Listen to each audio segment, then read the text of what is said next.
Xo'p, ketdik. Assalomu alaykum hammaga. Sizlar Universitas YouTube kanalida bugun bizda yangi videorolik. Demak, juda ham ko'pchilik maktabgacha ta'lim sirtqi bo'limi bu yil ham bo'ladimi, amalda bo'ladimi deb savol yo'llashibdi.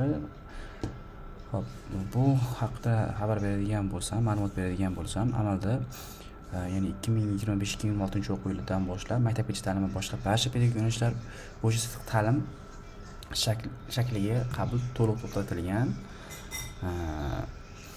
Albatta bu ta'lim sifatini rivojlantirish uchun, misol uchun pedagogika yo'nalishlari maktabgacha ta'lim pedagogika yo'nalishi hisoblangani sababli endilikda bu soha mutaxassislari faqat kunduzgi va kechki ta'lim shakllarida tayyorlanadi.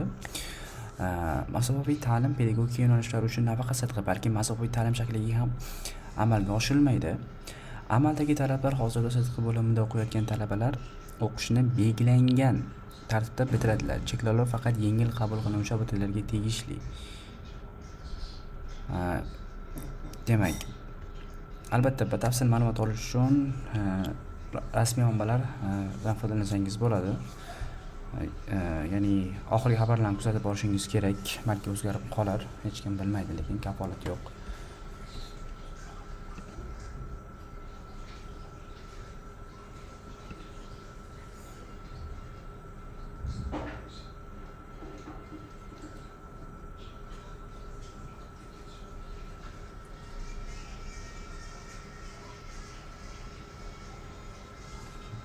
Demak,